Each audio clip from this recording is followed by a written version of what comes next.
Welcome back to Take 30 News. I'm Nick Erebia. On Friday, February 3rd, a 29-year-old Egyptian man named Abdullah al-Hamami charged 4 French soldiers outside the Louvre with a machete, and witnesses say they heard him yell, "Allah Akbar," while coming closer. Abdullah was able to injure one of the soldiers before being taken down by the 3 other soldiers. He was taken in custody for questioning. With us today is Lilly Chriszt, a junior political science major at the University of Georgia, who is spending a semester abroad in Verona, Italy, and was at the Louvre during the attack. Lilly, thank you for joining us. Hey, Nick. So tell me, what was all going through your mind when all of this stuff was happening? Well, at first, it was just really confusing because we didn't really know what was happening. Like when the loudspeakers came on, it was in French, so I couldn't understand it.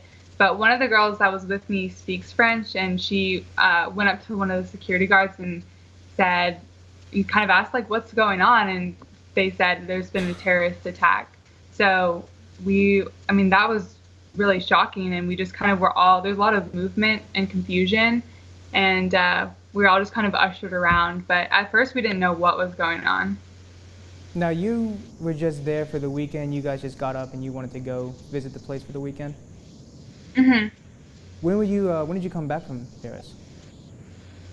We got back late last night from Paris, so I'm back in Verona now.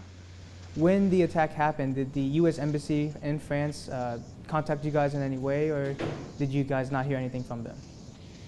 Well, we didn't hear anything from them, but we, as soon as it happened, we made sure we had the address of the embassy and the number and stuff, but it ended up being such a minor attack that we didn't need to contact them, and they didn't need to contact us. But we did get into contact with, our program director from UGA and the UGA Office for International Education. So, they knew where we were, and if anything had happened, they could have gotten in touch with us. Now, I saw on your Facebook, you also posted some photos on there saying you and your friends are trying to contact your parents. Were you able to make contact with them? Yeah, well, the thing is that happened at 9 a.m. in Paris, which was 4 a.m.-ish in the U.S. So we were calling our parents and our friends, and no one was answering because it's the middle of the night. But after kind of all the confusion died down and we could get onto the Wi-Fi, we were able to call our parents and our friends and stuff and get on Facebook and let everyone know that we were okay. When you were finally escorted outside, how was that experience for you? It was really tense. We were let outside one by one, and we had to have our hands in the air, and no one was talking at all. And it was just dead silent, and there's all this security and military everywhere.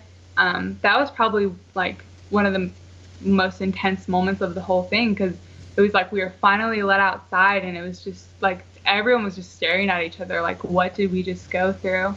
But it was a very secure situation. The French police and military definitely had it under control, but it was really intense. Now, you sent me a few pictures yourself where it was a picture of the Mona Lisa before all of this went down. I don't know if we can bring it up, but would that be kind of the calm before the storm when all this happened for you? Mm-hmm. How was that? So, what was the atmosphere like during that time? Did you feel at all threatened while taking that picture, or while with your friends, or was it just a normal day?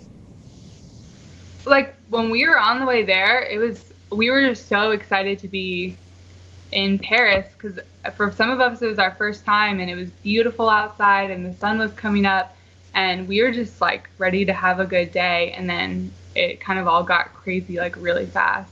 So you told us that you didn't speak any French and anything. Your friend spoke a little bit, and then you also sent some Snapchats to people saying you're being escorted down.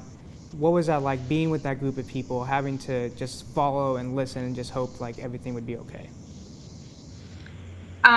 At first it was really kind of scary because we had no idea what was going on. And the staff at the Louvre was, they were really good about keeping us calm and keeping everyone together, but it was so packed. It was just we were basically sardines moving down these staircases, and they were moving us down all these levels. And I was with a group of my friends, and we were all just trying to stay together, so close. But it was definitely very jarring because no one was talking, and we were all just following each other and just trying to stick together. That was definitely the scariest part, was those first few minutes when we were just totally like unsure of what was going to happen. What did you guys do afterwards? Once you were able to leave and contact and everything, did you just go back to your apartment or wherever you were staying, or were you able to go out and adventure a little bit more? Well, we just didn't really want to let it ruin our day because it happened, like, that was the first thing we did. So we kind of wandered around for a while until we found Wi-Fi and food, and then we went to the next sightseeing thing. So we went to like Notre Dame and the Eiffel Tower. So we definitely didn't let it ruin our day, but it felt bizarre walking around after it for sure. Well, I'm glad you guys were still able to go out.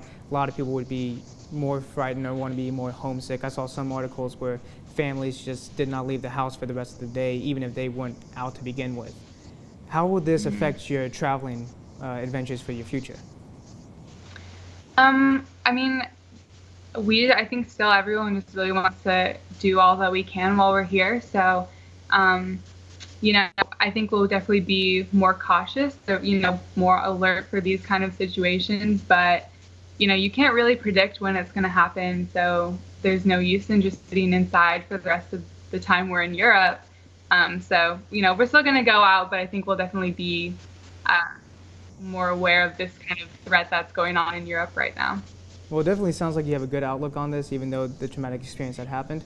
Would you have any advice to people who may unfortunately have to go through the same thing that you went through? If you can, I think the most important thing is like keeping yourself really calm, and if you can, help other people around you stay calm, because there's really nothing you can do. There's nothing that we could do besides just wait it out. So, if you can help others around you, if you can stay calm yourself, then that's, I guess, the best advice I can give. Well, Lily, thank you so much for joining us today. I'm glad to see you're safe and sound. Please make sure to keep me updated. I will. All right, guys, thank you for joining us today. We hope you enjoyed this interview as much as we did. And for more news, stick with Take 30 News.